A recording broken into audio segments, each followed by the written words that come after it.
Hello friends, নিতাস daily lifestyle চ্যানেলে তোমাদের অনেক স্বাগত। সঙ্গে প্রচুর ভালোবাসা নিয়ে আমি আজকে ব্লগ ভিডিও নয়, একটা রান্না নিয়ে তোমাদের জন্য এসে হাজির হয়েছি। তো প্রতিদিন তো ব্লগ ভিডিও দিই, ভাবলাম চলো আজকে একটা ডিটেলে রান্না শেয়ার করি। আজকে করতে চলেছি বিয়েবাড়ির স্টাইলে রুই মাছের কালিয়া, যেটা খুবই টেস্টি, আর আমিও বানিয়ে হ্যাপি এবং বাড়ির লোকও খেয়ে ভীষণ খুশি হয়েছে। তো চলো কীভাবে বানিয়েছি দেখা যাক।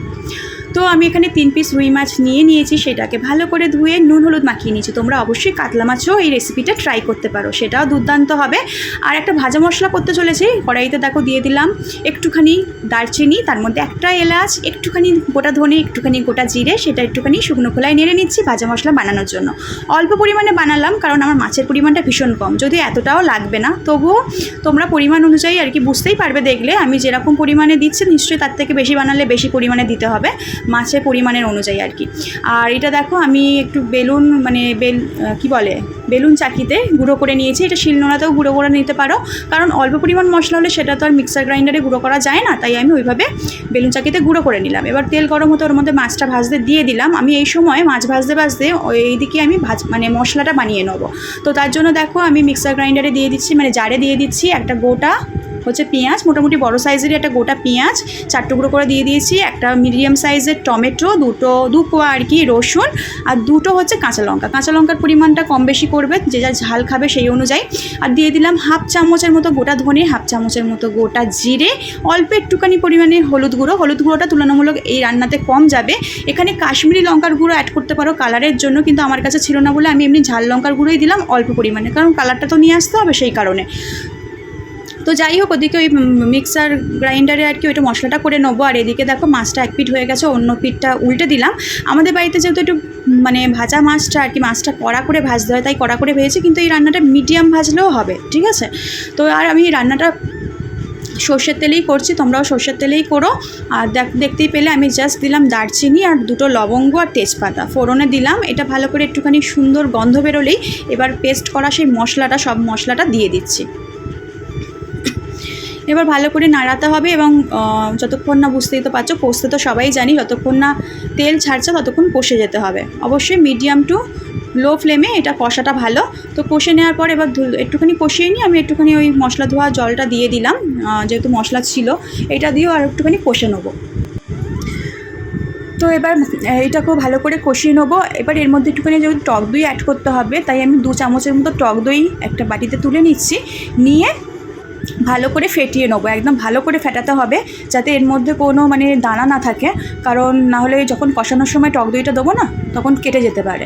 তো যাই হোক, এদিকে মশলাটা কষানো হয়ে গেছে ভালো করে, তো দেখতেই পাচ্ছ। এবার এর মধ্যে দিয়ে দিচ্ছি টক দই। আমি যেহেতু তেলের পরিমাণটা কম দিয়েছি, সেই জন্য এরকম হচ্ছে। তোমরা পারলে একটু তেলের পরিমাণটা বেশি দিও। আমি ঘরের রান্নার কথা চিন্তা করে আমি একটু কম মশলা দিয়েই আর কি, কম তেল দিয়েই রান্নাটা করেছি।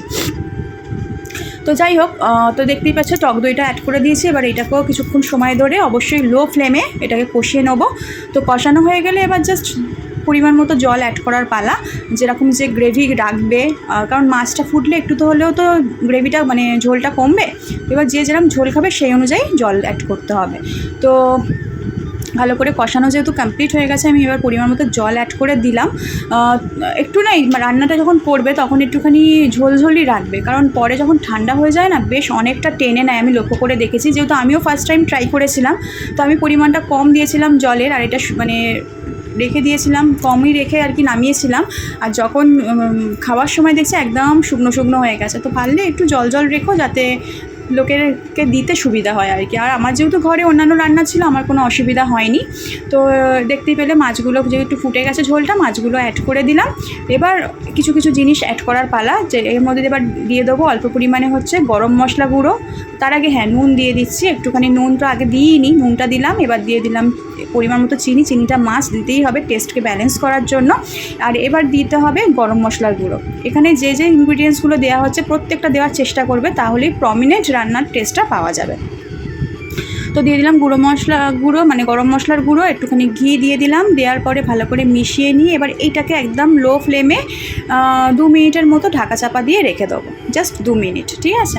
তারপরে ঢাকনাটা খুলে এবার মেন হচ্ছে সেই মশলাটা বানিয়েছিলাম, সেই মশলাটাই দেওয়ার পালা। এবার দেখো ভালো মতো তেল ছেড়ে গেছে, দেখতে পাচ্ছ তো। আর এই দেখো মশলাটা দিয়ে দিচ্ছি। অতটা মশলা যতটা বানিয়েছিলাম ততটাও লাগবে না, অল্প পরিমাণেই দেবো। তোমরা যখন বেশি রান্না করবো অবশ্যই বুঝতে পারছো সব কিছু জিনিসপত্র মানে ইনগ্রিডিয়েন্টসগুলো বেশি হবে। এই তো সবাই তো আমরা রাঁধুনি, কম বেশি ভালো মন্দ, তাই না, সবাই জানি। তো যাই হোক এইগুলোকে এই মশলাটা দিয়ে একটুখানি মিশিয়ে দিয়ে এবার গ্যাস ওভেনটাকে একদম অফ করে দেবো। দিয়ে এবার ঢাকা চাপা দিয়ে কিছুক্ষণের জন্য রেখে দেবো। ব্যাস আমার হয়ে গেল বিয়েবাড়ি স্টাইলে রুই মাছের কালিয়া। এবার সার্ভ করার পালা। তো এই হলো আমার বিয়েবাড়ি স্টাইলে রুই মাছের কালিয়ার ফাইনাল লুক। কেমন দেখতে হয়েছে অবশ্যই কমেন্ট সেকশনে কমেন্ট করে জানিও। আর তার সাথে অবশ্যই কিন্তু বাড়িতে বানিয়ে খেও এবং বাড়ির সবাইকে খাইও। আশা করি বাড়ির লোকেরা নিশ্চয়ই সুখ্যাতি করবে। তো যাই হোক আমার আজকে রান্নাটা এতটুকুই রইল, মানে তোমাদের সঙ্গে শেয়ার করে দিলাম। অবশ্যই রান্নাটা যদি ভালো লেগে থাকে অবশ্যই ভালো লাগলে লাইক কমেন্ট শেয়ার করো আর আমার চ্যানেলটাকে সাবস্ক্রাইব করে দিও। আর অবশ্যই আমার পাশে থেকো, আমার ব্লগ ভিডিওগুলো দেখো। টাটা।